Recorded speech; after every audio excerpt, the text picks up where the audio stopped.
Hello and welcome, everyone, to another episode of the Cultured Nerd Podcast. This week, episode 10, we're going to talk about the recent rumors of Ben Affleck possibly directing DCU's Brave and the Bold, the new Batman and Robin film that's going to inevitably feature the Bat family as a whole.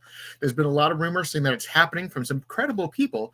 There's also been some rumors or some gossip or just online discourse about why it shouldn't be a thing, but we're going to talk about it and what it implies, what it means, and everything in between, because there's a lot to unpack here if this is actually a very real thing. So sit tight, enjoy the show.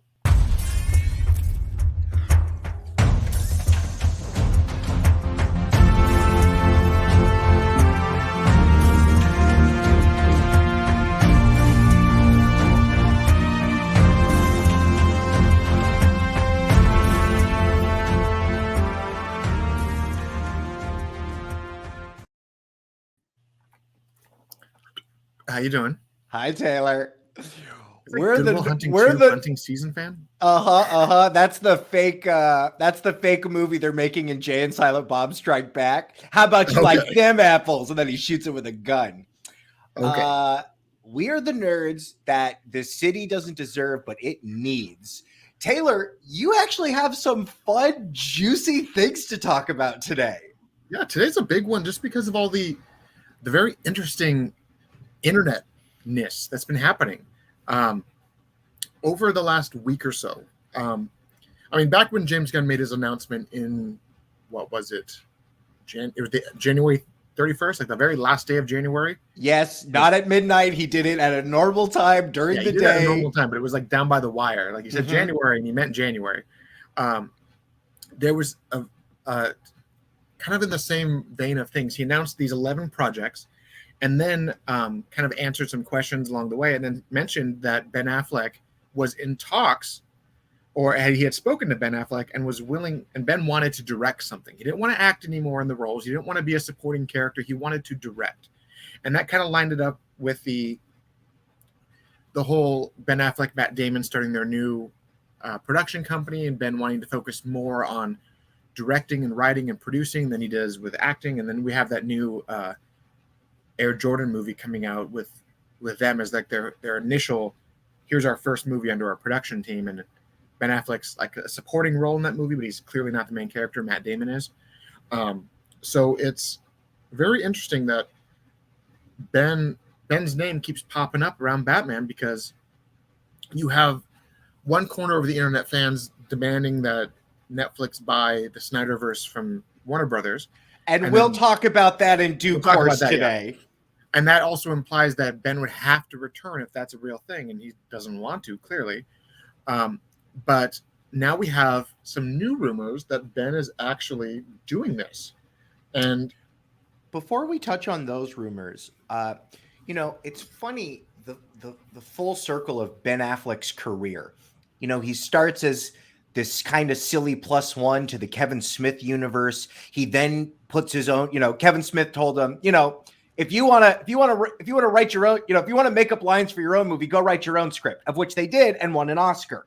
And the movies Ben Affleck has directed, The Town and Argo are really great films, like fun movies on their own. So the fact that we're talking about him in this regard, he's a pretty big director to lock down for a superhero movie, and a very interesting eyes, because he literally wore the cowl. He understands what he can do and can't do. So that all makes me very excited. This lines up with two things. It reminds me of what you had said when Discovery entered the room with Warner Brothers and said, why are there no good directors at our studio? Why did you lose J.J. Abrams? Why did you lose Christopher Nolan?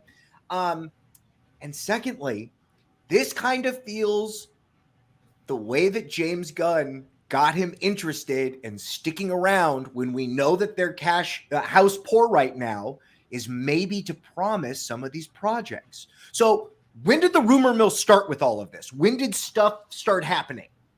Well, initially the rumor mill started the moment that James mentioned on Twitter that he had spoken with Ben, and people had those candid photos of Ben going to the studio.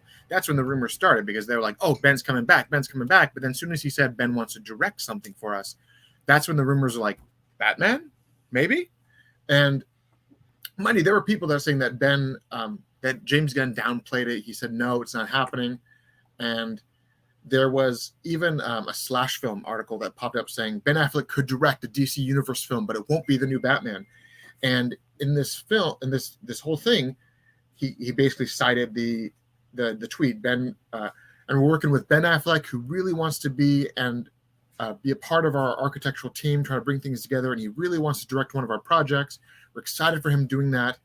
And then he says, kind of a segue, but this is a story of Damian Wayne, who is Batman's actual son, and who he didn't know existed for the first 8 to 10 years of his life. So he doesn't directly say no, but he didn't say yes. And a lot of people said, oh, that means he's just debunking it. He's saying that Ben wants to direct something, but here's the segue to it's a Batman project. And then they go on to kind of speculate, saying, oh, he could be doing something more like Swamp Thing, which we now know is James Mangold is kind of being courted for that. We also know that Ben Affleck was courted by the studio to direct Man of Steel before Zack Snyder got it, but he didn't want to take the job because it was so effects heavy that he didn't think he was ready for that gig. Cut to today, he was in one of the biggest effects superhero movies of all time and had to do post-production and then reshoots and more reshoots. So he probably now understands the scope of what a movie like that entails. 100%. And then it kind of goes back to the rumor on March 1st, about 5 days ago, One Take News tweeted from an article from AboveTheLine.com that Ben Affleck is rumored for directing Brave the Bold, and a fan started attacking James Gunn, saying, didn't Gunn previously debunk this? And then Gunn responded, for years, it has been my commitment to the fans that I will never lie to them, and I never have. I'd be very curious about what it is you think I've lied about. And this guy goes in. Again, it's crazy that James Gunn responds to these internet trolls, these nobodies, and the fact that he even gives them an @ reply is amazing. What else does he say? So let me just pull up the window because it's kind of a big thing. The guy basically says flat out not wanting to run DC, not wanting to make Superman for starters, and then posts all these tweets saying like screenshots that essentially this is evidence of James lying. James said, would you accept Man of Steel if it was offered to you? He basically was like, no, I don't think so. And then James Gunn confirming that Man of Steel, that the Superman Legacy and Creature Commandos were already in production. And he said, yeah, that's true. They're basically just trying to say like, oh, I gotcha, you're a liar. And he just keeps saying all this stuff. James responded very plainly, neither of those were lies. I was offered Superman, but did Squad instead. A few years later, I saw how to tackle Superman and I took it on. I didn't want to be the sole CEO of DC, but when they came and offered it to me, and Peter said yes because I could focus on the creative side. So he basically is like, yeah, it's not a lie. I didn't want the sole job, but I'm the creative side. So Peter taking care of the business. I didn't want to do both. And then he kind of just goes on attacking him. So was there a lie when you said you supported this or that? And the conversation pretty much stopped. Do you understand? I feel like this is a weird argument of semantics. Yeah. He was offered a job and turned it down, but then he was offered all of the jobs and he took it. Legally, with NDAs and contracts and stuff, even if he even had an inkling for that, he might have had his hands tied. I feel like some of these attacks on him are attacking him on semantics when it's like he might not have been able to have said one thing or the other, because anytime he has been able to communicate, he has communicated and responds to people. We have more tweets to show you even today. Of course. And then after that kid kept attacking him, James responded to his own tweet, not the kid, but his own tweet saying, again, I never once lied to the fans and never will. That doesn't mean I'm never going to change my mind about anything.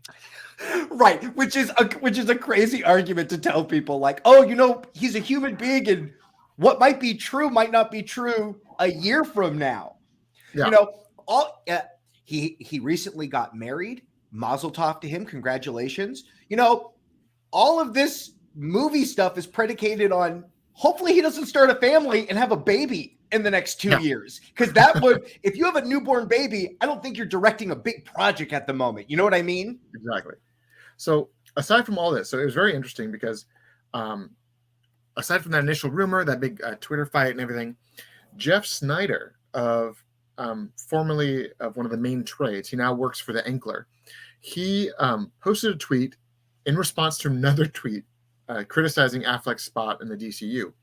In his response, he pointed out the rumor that Affleck is set to take the film, and then kind of like he said, and for today's main event, a column from film nerd Jamie about why Ben Affleck, who is rumored to direct The Brave and the Bold, should steer clear of the DCU altogether and focus on the kind of movies he does best. So this actual trade reporter acknowledged the rumor and basically was like, yeah, here's the rumor, but he shouldn't do it. So he didn't treat it like it was gossip. He treated it like maybe it's happening, but he shouldn't do it, which is very interesting for a trade reporter to comment on it that way.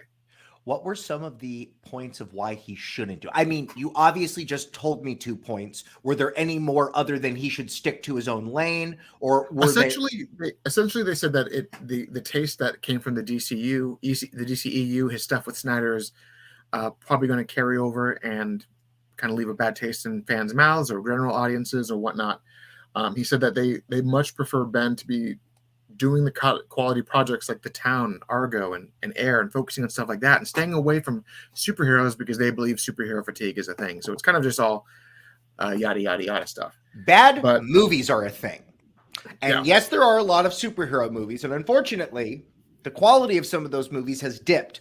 I don't think it's superhero fatigue. I feel like it's bad movie fatigue.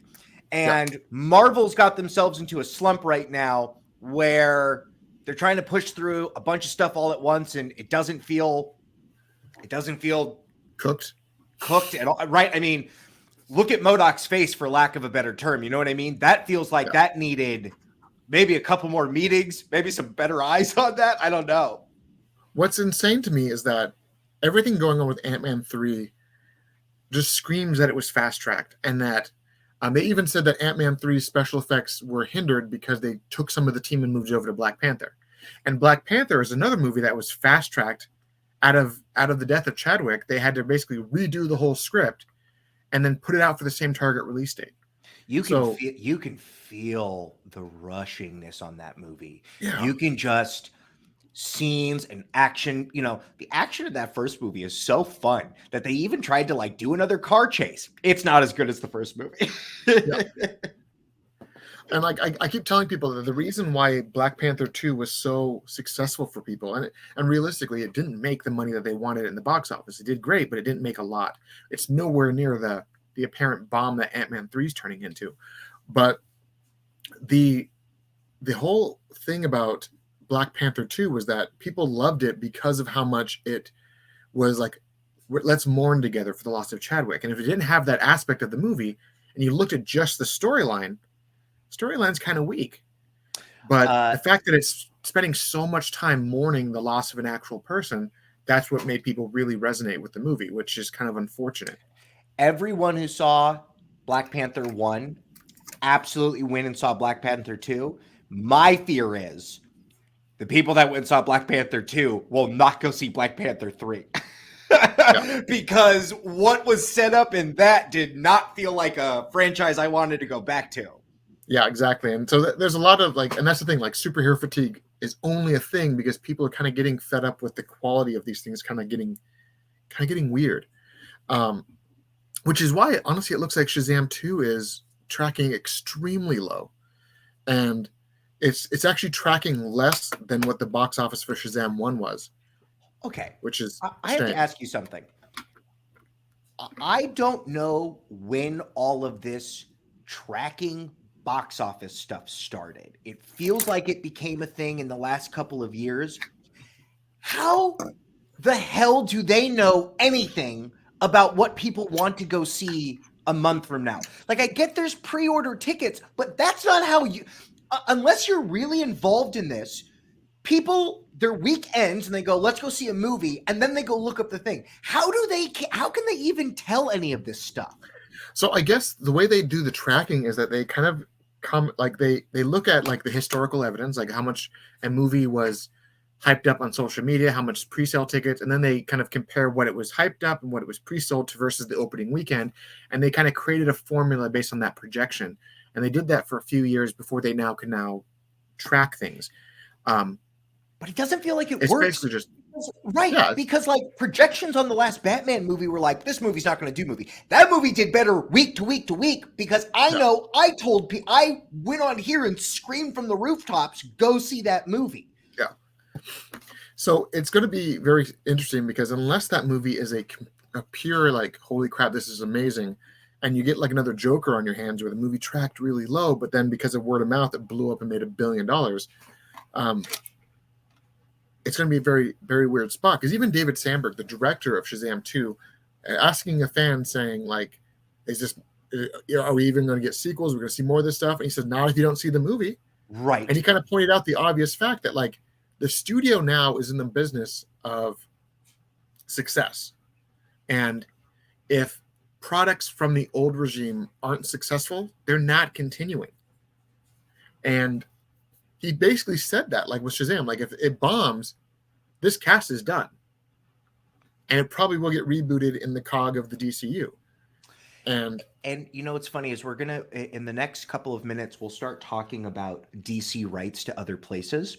But you can definitely feel with Shazam why they flushed out the kids so quickly and that you have a Shazam team, if you will, within that universe, kind of like they do with Spider-Man stuff. I like Shazam as a character. I want Shazam to do well. If Shazam doesn't continue, we might never see that Shazam family again. We might get Shazam again, Billy Boy doing his stuff, but I don't know if we get all of those characters again. I think we might, but not in the same capacity we saw them, because what we saw in the movies was very much New 52 Shazam. Yeah. With the Shazam family all being like adults and stuff, but James Gunn is pulling a lot of stuff from Gold and Silver Age, and that version of those characters were like Mary Marvel looked like a teenager, Shazam Jr. was still a kid. Like it was not the full team of adults. It was very different. And and based on where Hollywood is right now, if you're going to have a male superhero, there will most likely be a female counterpart. Totally fine with that. I could very well see having Shazam and Miss Marvel or some combination of the two, but 6 other kids is 6 more paychecks you got to put inside of your movie, and that's a lot of money.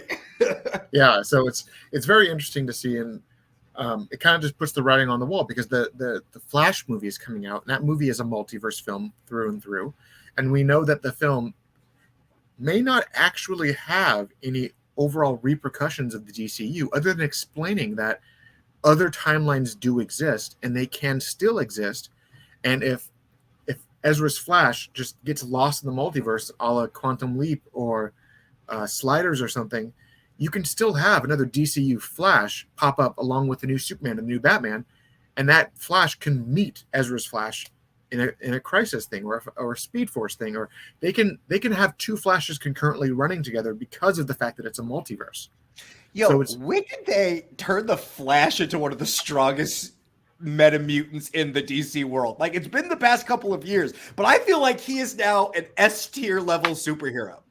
He's actually been an S-tier level superhero ever since the 80s. I remember the first Crisis comic when Flash, Barry Allen, sacrificed his life to basically, long story short, he ends up sacrificing his life in the actions of the Crisis, and his like dying breath, he turned himself into the lightning that struck Barry as a teenager. So like he like not only saved the universe from the Crisis, but he created himself in the process. Wow. So that was the moment when Flash was like, oh wow, Flash is very strong.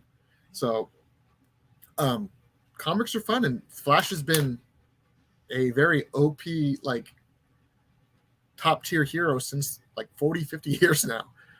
He wasn't at first, but he's become that, and in the last 10 years, 10, 15 years maybe, he has now been the main proprietor of a lot of the big crossover events. Like they had the Flashpoint stuff, they had New 52's birth out of that.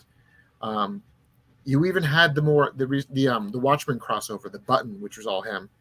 And then now you have the 1 minute war where like the Flash and all these other speedsters are having this giant war that's going to last a minute in our time, but it's like a year for them. So Whoa. it's really cool stuff. But the fact that we have the Flash front and center of the multiverse project means that we can have multiple Flashes coexisting, and fans won't be weirded out by it because they're gonna explain it in the movie. Do you think DC was late to this? Like I can see. I don't know why it's all happening the way that it was. I do feel that Sony's Spider-Verse movie really knocked the door down in like this is what we're doing. Do you think people? I know fans are going to be okay with it because I think people do want multiple Batmans and they do want multiple things. But are they late to the punch? Ironically, Into the Spider-Verse came out in 2018, I think. Yeah, it feels like it came out a decade ago. It feels like it came out so long ago. It came out like 5 years ago, but this Flash movie has been in production since 2016. So they started everything first, but development hell and all the other bullshit caused this movie to not exist for 5 years. Wow. So it's very weird, but it's funny because they pushed the Flashpoint stuff, they pushed all this stuff, and Marvel knew it, and Marvel fast-tracked their Secret War stuff, and they could have done something truly great with Doctor Strange and the Multiverse of Madness, but that movie shouldn't have been called It should have just been called Doctor Strange Goes to One Other Universe. Like, what was the Multiverse of Madness? The Multiverse of Madness was Strange visiting two other worlds. Yeah, that was it. He fell through a bunch of. It's Doctor Strange falls through a bunch of other places. Yeah, it's Doctor Strange, and let's do a montage of him jumping through 15 universes before he lands on one and then goes to one other afterwards. Like, yeah, it was such a weird way. I don't know. I liked that movie a lot. It was a very fun Sam Raimi movie, but the title didn't fit the film. Well, funny enough, though, now we're coming back to the idea that a director shapes a movie. And we know that when Sam Raimi was brought on, they changed a bunch of that script. Now, I'm sure there's stuff they didn't touch, but a lot of the beats of that movie changed. And you're right. While it might not be a great Doctor Strange movie, it's a really fun Sam Raimi movie. It's one of his more fun movies of the last couple of years. So, yeah, it is. Okay, those are we heard some of the arguments against him doing a Batman movie, but there seems to be a lot of arguments for him doing a Batman movie. Like, and that's what's interesting. He knows the studio. He has the confidence of James Gunn. He knows what the days look like. And I think that's the biggest thing for me. Like, say Ben does get this job. Like, say this is real. Say these rumors are real and Ben actually does direct this Batman project. What does that say about the studio as a whole? Like, the previous administration basically drove him out of his own project. Like, you had, it was Kevin Tsujihara and Toby Emmerich who kept pushing for him to make the Batman solo project. They announced that he was making it before he had fully agreed to it. So they could say, we have Ben Affleck acting, writing, and directing. And when the script came out, you have Jay Olivia saying it was the best script of any Batman project of all time. And we know that it was very much like The Game with Deathstroke versus Batman, and Deathstroke hunting down Batman's loved ones, and Batman having to basically not cross that line again, and Batgirl was a supporting character, and you had all these sounds like Ben Affleck was already thinking about the Bat family a decade ago. Right. And you had all this stuff, and then he basically he's like, I can't do this. And he walked away from the role. And then they brought Matt Reeves in and said, let's retool the project. And it went from being Ben Affleck's project to a prequel project where there's going to be a younger Batman with Ben Affleck bookends on each part. And then Ben finally said, I don't like this anymore either. And he just quit altogether. And then that project changed into the Batman. Yeah, he probably saved that movie. If they would have had to take his idea and then jam in that other stuff, because that Batman feels so wonderfully different.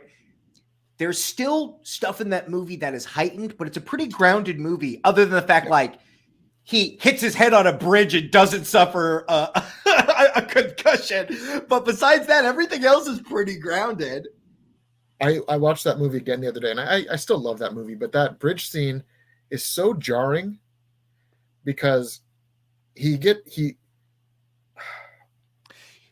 don't work. They should have done it like Assassin's Creed.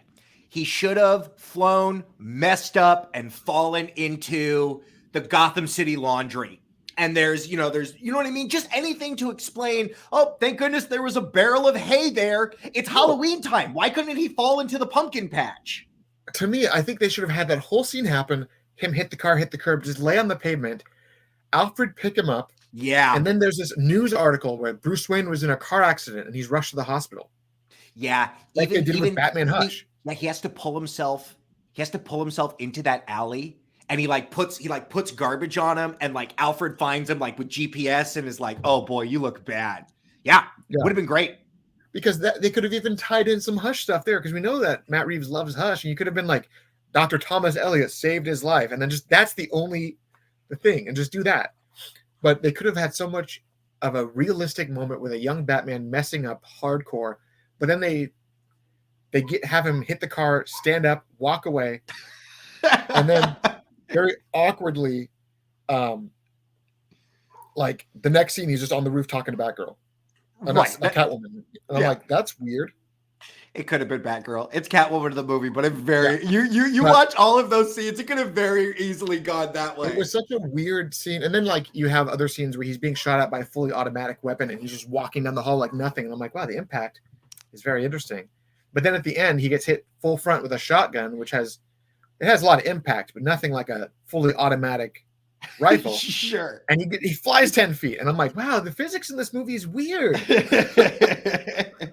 So, like, that's just my one complaint. But I really liked the movie as a whole. But Ben was basically, he quit the studio, quit everything, came back for Zack, finished Zack Snyder's Justice League as a favor to his loving friend Zack, and then agreed to do the Flash movie as a way to finish his character. Because there was multiple cuts of this movie where one, Ben Affleck dies, or one, he just stays in his universe, or two, he comes back and warns him of the crisis. And they had all these plans for Ben, and it would have just resulted in either him being done here or done after one more.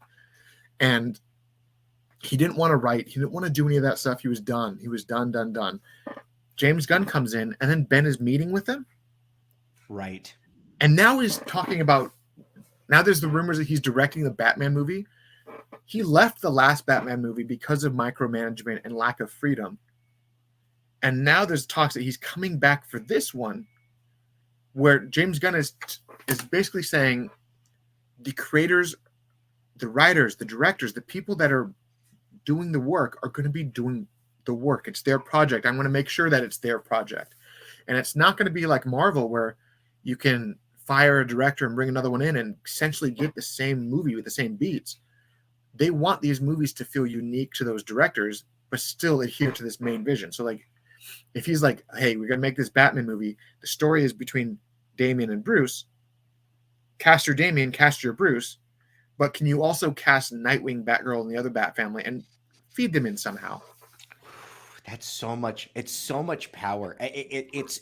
obviously James Gunn will be there, but like, man, if he just gives us a broad stroke, I mean, we're going to feel those reverberations for a very long time. That will be the Bat family for all intents and purposes. For a long while, too. Long while. Because, I mean, it goes back. So if Ben does take this job, it means a lot of things. It means, one, his confidence in Gunn and the DC universe right now is at a higher point than when he reluctantly accepted when Zack asked him to be Batman. That's huge. That should, if he takes this job, that should quell anybody's concerns with this new universe. Because Ben was the first to quit. He was to quit and walk away with a massive paycheck. He turned down a franchise. He turned down being Batman. He turned down being his children's hero. And mind you, this is also Ben Affleck's hero. He took the role of Daredevil because of how much he loved Frank Miller's take on Batman. Right. Like Kevin Smith says that, he said that Ben took the role of Armageddon so he could build a Batcave in his house with his payday. Like, that was like, Ben is a huge fan of Batman, and he walked away at the height of his popularity because he didn't like what the decisions were being made. And now he's potentially doing the new one. That says so much about what they're doing. Yeah. And I think that there's another thing. Bring up that second tweet the tweet you showed me about projects in the future. Yes. So, and this is the next point, is that on January 31st, we got 10 formal announcements, with 11 being in there too, because the 10 projects we got, they also mentioned inside that announcement that there was also Peacemaker Season 2. They just didn't lead with it. So we got announced 11 projects. Someone asked how much of Chapter 1 slate did you tell us about? Less than half. Less than half. And that makes me feel like maybe this is smoke and mirrors in terms of Ben Affleck doing the Batman thing. But if there's 11 more, if there's another 11 projects, right? And let's assume some of them are animated, some are going to be a cartoon or something like that. That feels like enough room for Ben Affleck to choose a project. And maybe it's not directly tied in, but maybe it's tied in with what he wants to do with Batman. Maybe we see one of his characters that he casts, right? We don't see him in this movie, but it's his Brave and the Bold cast doing something somewhere else. That could also very well be true. And mind you, in the world of Hollywood, so Ben takes the Brave and the Bold, right? He casts these characters, he does all this stuff. It's very much like Jon Favreau with Iron Man, where he's now involved in every step of the way for Iron Man's journey. He's producing Iron Man 2. He's writing Iron Man 2. He's directing Iron Man 2. He's producing Iron Man 3. He's producing the Avengers. Like, he is made, and Ben Affleck's production company will have their hands in every step of this Batman journey. 100%. And you know, and it's so funny that you mentioned it like that, because I think Jon Favreau is the way that we should be looking at this, because now that he's taken a step back from Marvel, look at what he's doing with Mandalorian. I mean, that is the only Star Wars property that feels like anything is happening, and he's having to loop in all of these other let's get the Bad Batch in here, let's get the other things that people like, let's get them all in here. His name is still attached to that. I could very well get Ben Affleck for this first movie. He doesn't have to do the other things, but his vision stays in the room. And when we do the next movie, he's got to come talk about it. Yeah. Like, I can just imagine Ben Affleck cast Batman, he cast Robin, he cast Nightwing, he cast Batgirl, he cast the new everything, right? And then Taylor, it's so much more than that. Because if you do Barbara, then you got to have Mr. Gordon, you got to have Alfred. Like, there's so many characters he's going to cast. Yeah. And you have the villain, obviously, which is probably undoubtedly going to be the League of Shadows, because you can't have a Damian story without the League being present.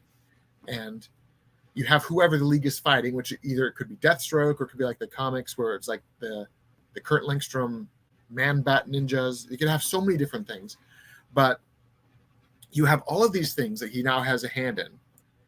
And then inevitably, like, so say less than half is what James said, which implies that the 11 is less than the half. So we're probably looking at 25 to 30 actual projects in this Chapter 1, which is a lot, but it could be about 3 or 4 years worth of actual content. Question. I saw today that the Penguin show started shooting. Is that technically a part of this? Do you think the Penguin, they'll show us, a part of these next project, we're going to get the Elsewhere stories of the Penguin?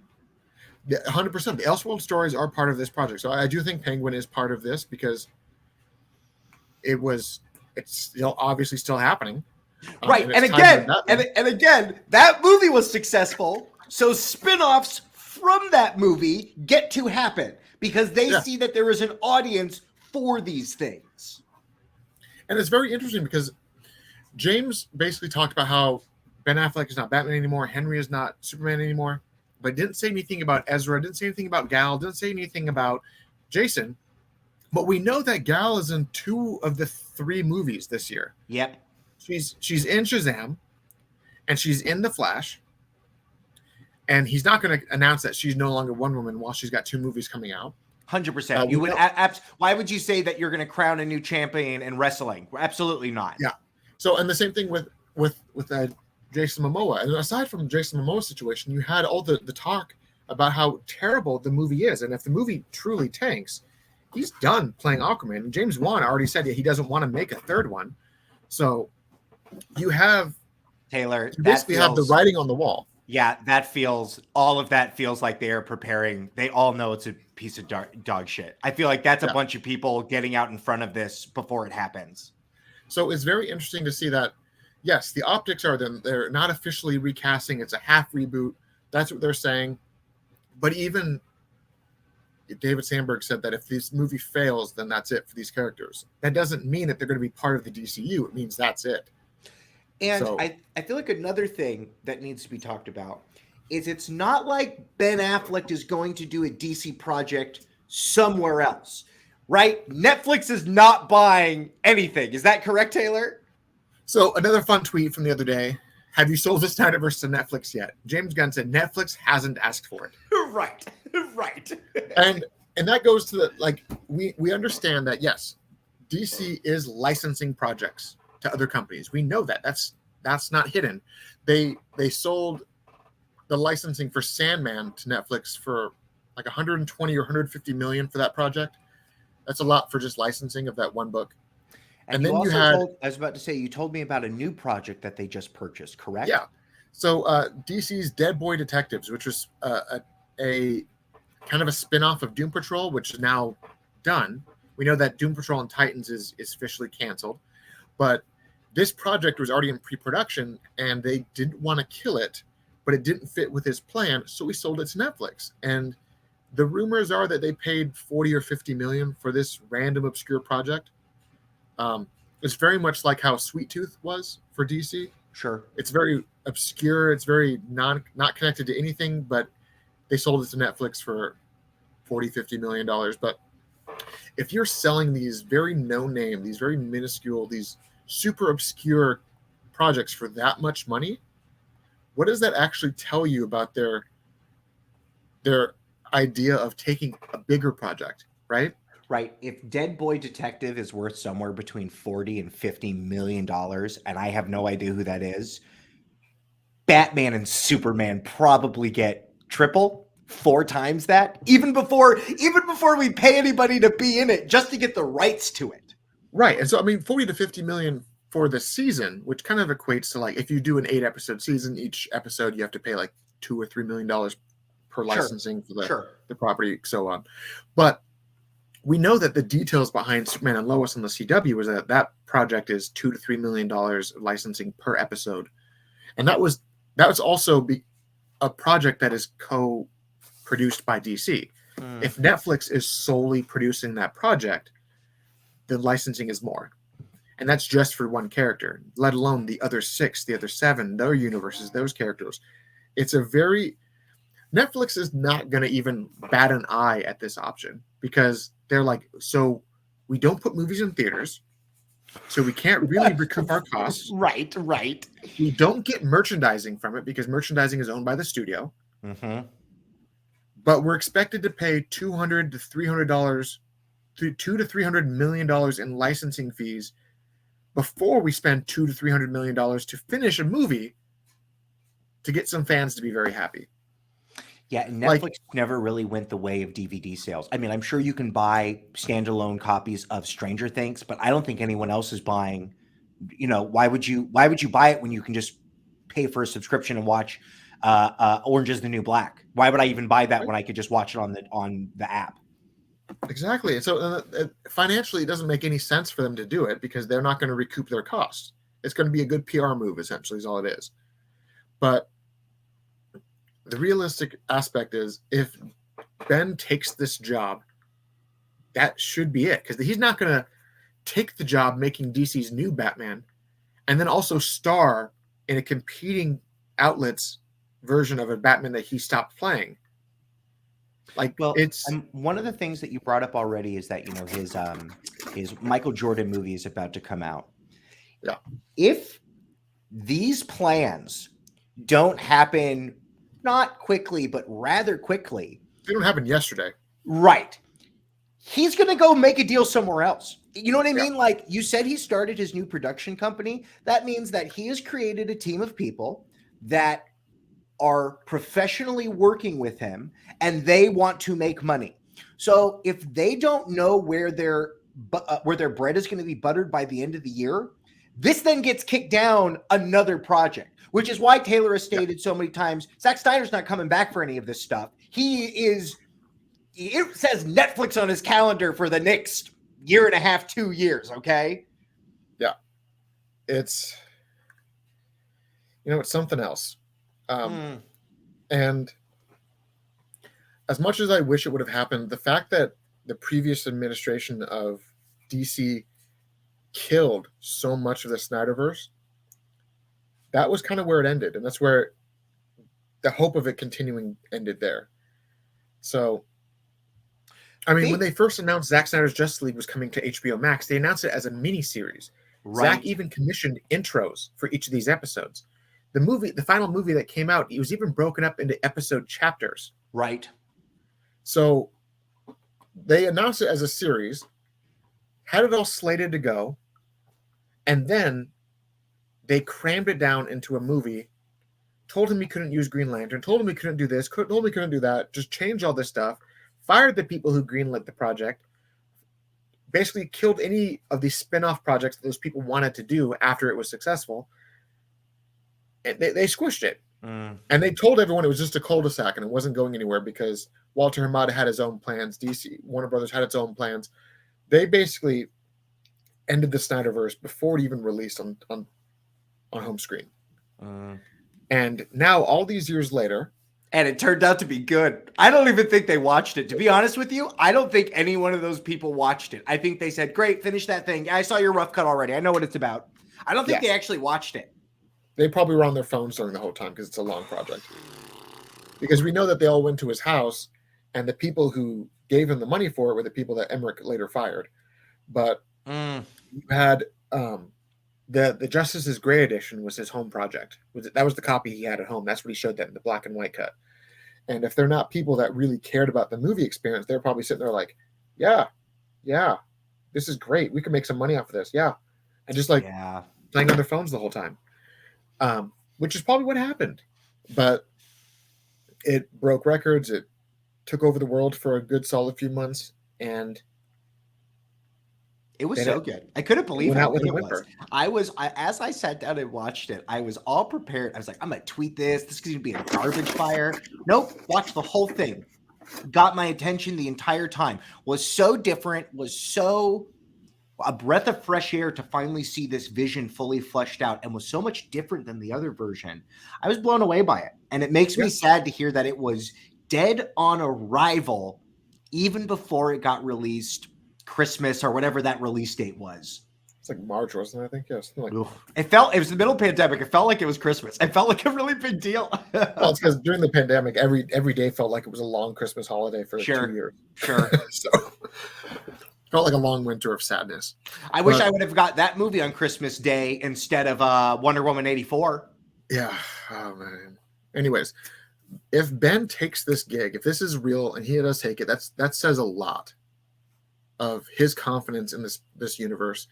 But even if he doesn't take it, even if he doesn't take this Batman project and everything that we've talked about has been a moot point, the fact that he's still talking with the studio about directing a DC property still speaks volumes, because he told the last group of people that were running the show that he didn't want to direct or work with them ever again. Yeah, the fact that James Gunn has brought these people back to the table and they're not telling him to shove it, but are having pleasant conversations is a very big deal. Okay. When is Comic-Con? San Diego Comic-Con is obviously this summer. Yeah. Is it June or is it July? I thought it was July, but let me see the dates this year. Yeah. Okay. Wednesday, July 19th to Sunday, July 23rd. Okay. We're going to get another slate of projects. Who knows how many there are? Do you think that by July we find out that if he's the director or not? Or do you think if they get someone of his caliber, do you think that that's its own news release come April, come May? And then at Comic-Con, he talks about and shows you who he's thinking about. So we have the Flash movie coming out a month beforehand. Okay. And then after Comic-Con, we've only got 2 more DC movies coming out. We've got Blue Beetle, which has had 0 marketing so far, which means you're probably going to get marketing. I ask you all the time if Blue Beetle is still happening. I know it's happening, but I'm really afraid that it never sees the light of day. So I'm going to probably say something that I shouldn't, but I'm going to say it anyways. Okay. It's not quite having to do with Blue Beetle, but there was a lot of internal chatter that I've spoken to with a lot of people about it. Whether or not it's true or not, it's its own thing. One of my contacts at the studio said that the reason why we got all of these slew of projects out of Walter Hamada, like a half like of the Batgirl project, Blue Beetle project, we got the Supergirl solo project, we had all these announcements of all these quote unquote woke versions of the characters, right? You had Batgirl is like I'm not sure, the actress who played Batgirl, was she half Hispanic or she half, I can't remember what, Leslie Grace, I think she's Latin. I think she's Latin. Great. Right? And Supergirl she's Latin as well. And you had the announcement of the first Mexican superhero, Blue Beetle, getting his own project. All of these projects got announced during the Ray Fisher Hamada is racist allegations. So a lot of people believed that a lot of these projects were only greenlit to say, I'm not racist, I'm making these projects. Let me prove to you I'm not racist, and then spends $400 million to prove it. Yeah, so that was a lot of people who believed that was a real thing. And it wasn't just people, like these were people that worked on various projects who all said that these projects were fantastic, who said, well, I mean, they didn't say anything great about Batgirl, but they said they loved working on Flash and stuff like that. All these people I talked to said, yeah, the reason why they're doing this big gender swap, this big race changing, all this stuff is because Hamada is trying to not look racist. And that was just kind of the internal narrative going around. So, which is why you get this project like Batgirl that was fast tracked on a skimpy $80-90 million budget, which is nothing for a superhero movie. And you had all these bullet points, right? You had Batgirl is from a mixed race family. Her dad is white. Her mom is Hispanic. Her best friend in the movie was going to be a trans girl. You have this character who's the villain, who is this working class fireman who's mad at the establishment because... Was that Brendan Fraser? Yeah. Who's mad at the establishment because his wife died because he couldn't pay his medical bill. So now he's getting revenge on the people who caused this scenario to happen. You have all of these things that were just kind of misguided. Brendan Fraser was talking about that movie on Howard Stern, and he was like, no, I did that movie. We filmed a movie. Yeah. You guys don't get to see it, but he was happy with the work that he did. So it makes me surprised that, to hear that, from even the people involved, they wanted it to see the light of day. Yeah, of course they did. I mean, nobody spends that much time of your life working on a project and then having it go nowhere. Right. I mean, they were proud of the roles they did, and I'm sure they were, but every test screening that I heard of, everyone said the same thing, that Brendan Fraser was a standout. Yep. And the movie was trying to make you resent him, but all it did was make you cheer for him and resent Batgirl for trying to stop him. Okay. And that was one of the things I heard. I'm like, wow, that's ridiculous. Well, it speaks to me why you need to have your lead superhero actor needs to not be it needs really, you need to have somebody in there that can anchor that character, because if a villain comes in there and steals the show, that's a problem. See, the reason why Heath Ledger's Joker is so good is because Christian Bale meets him. There's, they go back and forth in the movie, but at the end of the day, you go, wow, Christian Bale is really good and Heath Ledger is really good. If it goes the opposite way, that's a problem. Exactly. And I think that was the big concern. So we're coming to a point now where Blue Beetle should start its marketing in the next 6 weeks. And if we don't see it start its marketing, mind you, they killed Batgirl because they basically saw that the movie wasn't up to snuff. It wasn't quality of the brand, but they also said that the marketing costs would have outweighed what they would have gained by tax refunds. Right. And they made a decision. They were still in the process of spending money. They decided, nope, it's all done. It's all stop it. Like, we can spend more money to fix this project and then have to spend more money to market this project. or we can kill it and recoup 80% of our costs right now. And that's what they did. So Blue Beetle has double that budget. Blue Beetle has a higher budget. It started off with the same budget, but they actually gave more money to the production to make it better. Okay. So in the process of them killing Batgirl, they actually gave more money to the Blue Beetle production team. So I don't think it's going to die, but also, where's the marketing? Because it should have happened already. I ask you all the time, where's the Blue Beetle? I mean, maybe, listen, we're recording this not at our normal time. So maybe who knows what happens in the future. You know what I mean? But like, it does feel like you do need to start getting people excited for it, especially with the character who's very new. And just like we talked about, one of my problems with Wakanda Forever, Black Panther 2, is that it was just too many robot suits. And now we have another superhero that is mainly a robot suit. Yeah. An alien one, but yeah. Sure. Like Star Kid. Got it. Yeah, but I mean, I enjoyed that movie for real. Do you think the Blue Beetle will have a part where he has to pee through the little hole? He's like, I can't do that. Has to have his teacher help him. Yeah, that was a weird part. We know that CinemaCon is in like a month and a half, right? Okay. It's in April. CinemaCon is coming out, and that this is when Warner Brothers is so confident in the Flash, they're actually going to show that Flash in its entirety at CinemaCon. Wow. So the likelihood that they're going to show that movie in its entirety, as well as trailers for both Blue Beetle and Aquaman, is very high. Very high. Okay. So if they don't show up, if they don't have Blue Beetle at CinemaCon, oh no.